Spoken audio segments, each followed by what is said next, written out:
Welcome back to another deep dive. Today, we're really stepping into something vast. We're exploring Attar. A figure often called an ocean of profound thought. Exactly, an ocean. We're navigating his, well, pretty radical ideas about unity, how we see things, reality itself, and our own inner world. It's like charting a map. And for you joining us, this is actually episode 4 in our Wisdom Unveiled series. We're continuing to unpack the philosophical legacy of Fariduddin Abu Hamed Muhammad Attar Nishapuri. Yeah, quite the name. It is. And our insights today, they're drawn from some really rich conversations with Iranian philosophers, especially Dr. Ibrahim Dinani and Dr. Esmail Mansouri Larijani from a program called Marifat. Okay, and before we dive headfirst into that ocean, we need to mention something important. The disclaimer, right. Yes.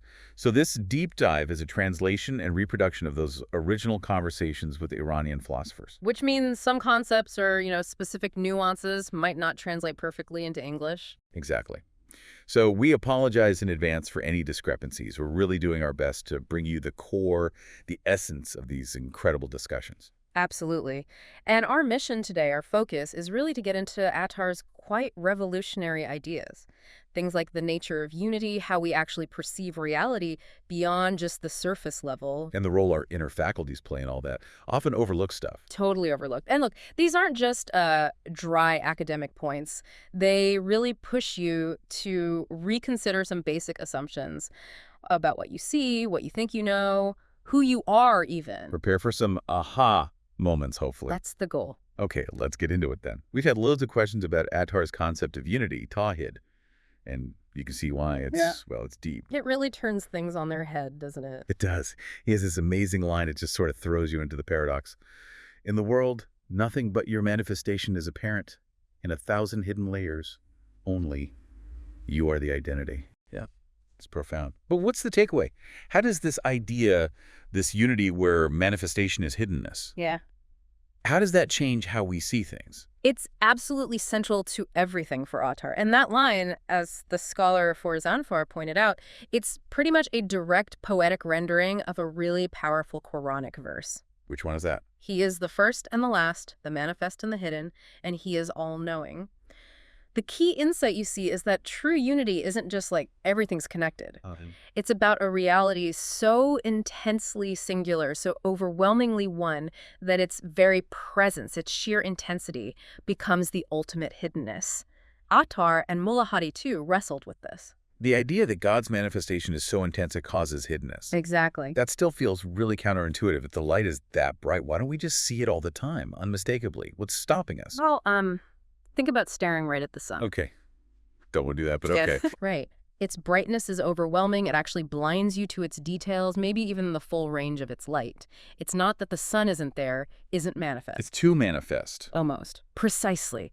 It's so intensely present that its very intensity hides its full reality from our, let's say, normal perception. Mullah Hadi put it beautifully. He who is hidden due to the intensity of his apparent light, the apparent is hidden in his appearance.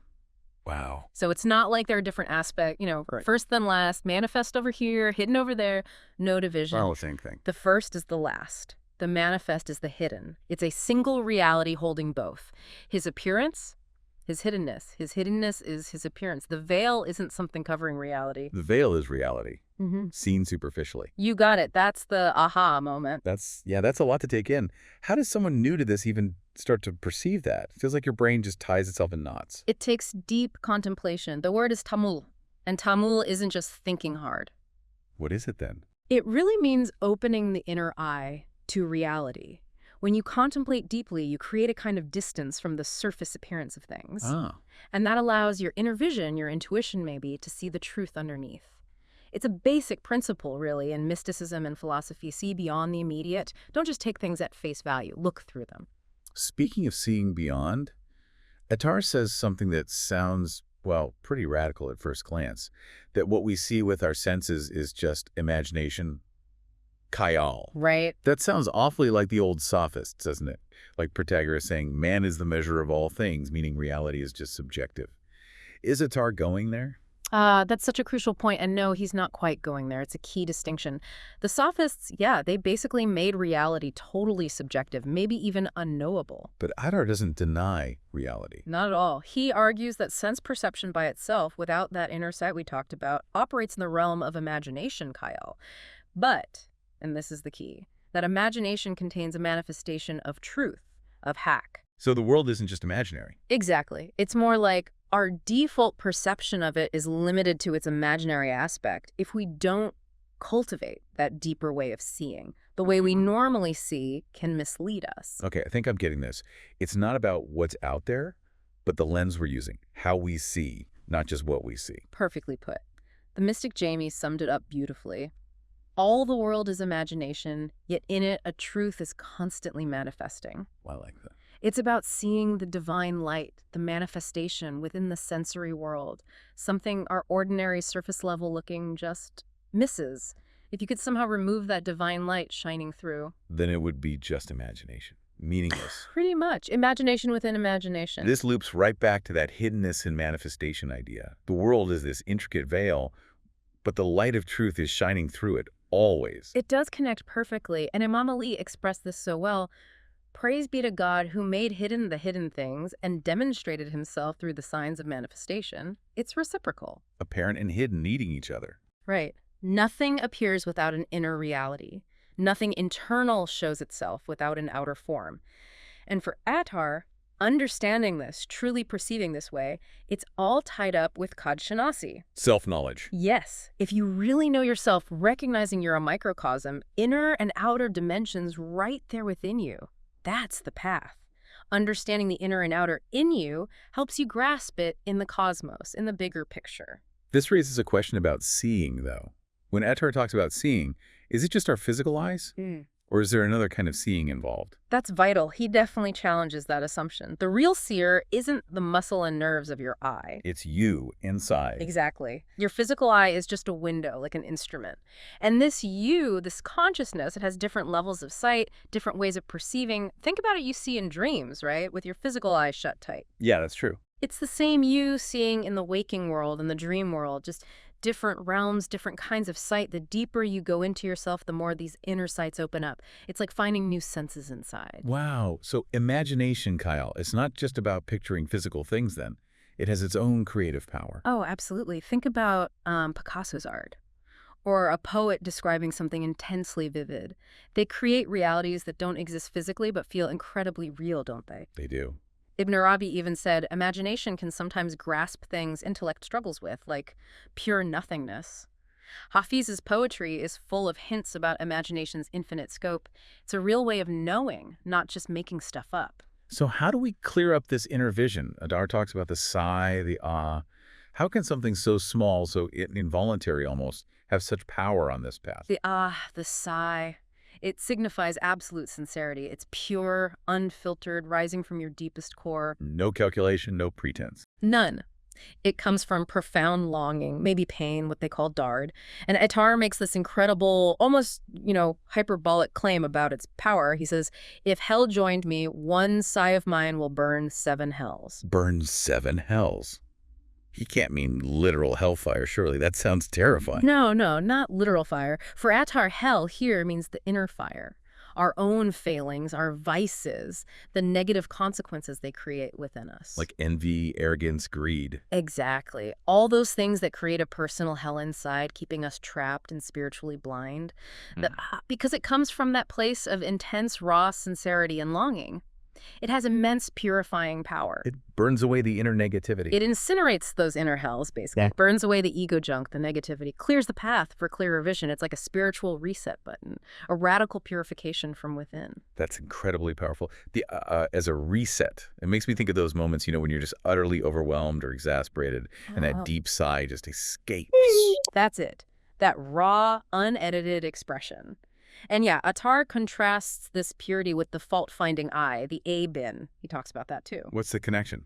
Well, a fault-finding eye just cannot be a gave-in, an unseen seeing eye.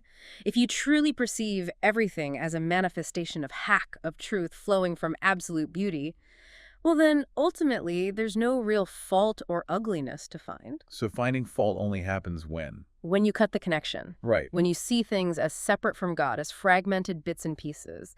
Attar basically says the origin of ugliness is in us, in our fragmented way of seeing. We project our inner disunity onto the world. Oh. And he sums it up with this profound line. To see your face, one needs the eye of the soul, the didi-yi-jan. He contrasts that with the merely world-seeing eye, the jahanbin. So the didi-yi-jan sees more than just the surface. It sees the soul of the world, the divine essence shining through everything. It's really captivating how he weaves these mystical insights with such sharp philosophical points, from sight to inner hells. It strikes me, he's seen as this passionate mystic, but his thinking feels so logical, so coherent. It really is. For Sanfar, the scholar we mentioned, noted that Attar's poetic works have this incredible systematic order. Move one verse and the whole thing might unravel. That's amazing. And what's key is his view of intellect, Aquil. He's not against intellect. Not at all. What is he against then? He's against partial intellect or mercenary intellect, thinking that's just driven by ego or chasing worldly stuff or, just making superficial calculations for personal gain. Right. But true, pure intellect, that goes hand in hand with spiritual insight. It supports it, enables it even. It's the bedrock for responsible spiritual life. So what does he call that true intellect? How would we recognize it? He calls it akali taklifi, responsible intellect. This is the intellect that's inherently committed, morally accountable. It's the source of ethics. It knows right from wrong. Yes, and more subtly, it can discern between bad and worse in tricky situations. It's our inner moral compass, that sense of obligation, not for reward, but just because it's the right thing to do. That's a really useful distinction. So what's the opposite? The intellect he warns us about. That would be akli taliki, suspended intellect. This is intellect that gets, tied up, chained to lower desires. Like money status. Money status, rigid ideologies, political views maybe.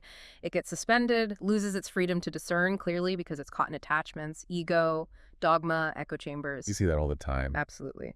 From politicians maybe making choices just to get reelected to someone online who just can't see beyond their own bubble. Their intellect is suspended by ego or ideology. Makes perfect sense. How does this responsible intellect connect back to mantic logic, which we've talked about before? Is it just abstract reasoning? Oh, mantic is much deeper than just formal logic or even language. It's seen as universal, innate. It's the very structure of our intellect that gives humans responsibility, Tackliffe. Unlike animals acting on instinct. Exactly. Animals communicate, sure, but it's driven by instinct. Attar's work, even with all its mysticism, is built on this deep, logical, rational structure of being. Imam Sadiq had a great quote. What was it? Intellect is that by which the merciful is worshipped and by which paradise is attained. This intellect, this akal, it's what opens up the world of meaning for us. It lets us grasp these profound spiritual ideas, think abstractly, reason ethically, seek truth about unity and reality. Okay, now going even deeper inside, Attar makes this really important distinction between the heart, dil, or kolb, and the soul, yan. They sound similar, but you're saying they're fundamentally different spiritually. Very different. And getting this difference is a major turning point in the spiritual journey he describes. The dil, the heart, it's defined by constant change. It's always moving. Like its Arabic root suggests, to turn or revolve. Exactly. It's like the surface of water constantly shifting with emotions, external events, thoughts, desires, fears. It's turbulent, easily influenced. Okay, so that's the heart. What about the soul, the jan? The jan, in contrast, is stable.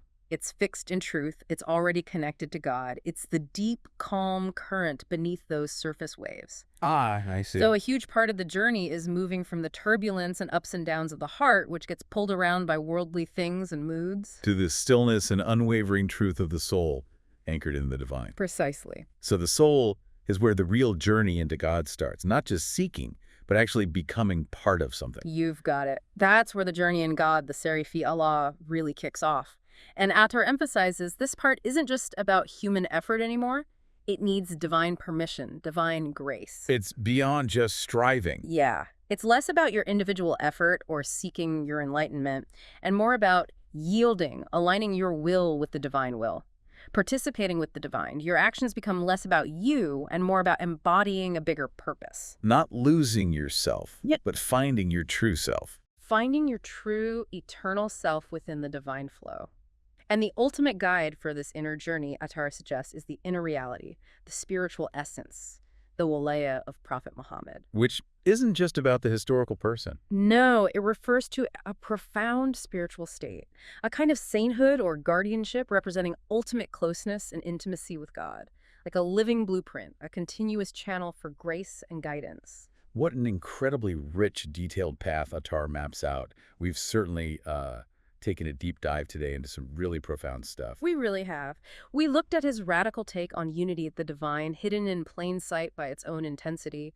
We explored how our senses give us imagination, but a deeper sight perceives the divine light through it all. And the purifying power of that sincere sigh, the burning away our inner hells. Clearing the way for true vision. And we dug into the crucial role of that responsible intellect, aql taklifi, versus the suspended kind caught in attachments. And finally, that key difference between the shifting heart, the dil, and the stable, truth-anchored soul, the Jan. Attar's work really is an ocean, isn't it? You can just keep diving deeper and deeper. Endlessly. Yeah. And Attar draws that really sharp line, the heart, dil, always moving like waves, versus the soul, Jan, deep, stable, anchored. So if the whole journey is about shifting from the heart's turbulence to the soul's stillness, here's something to think about. Okay.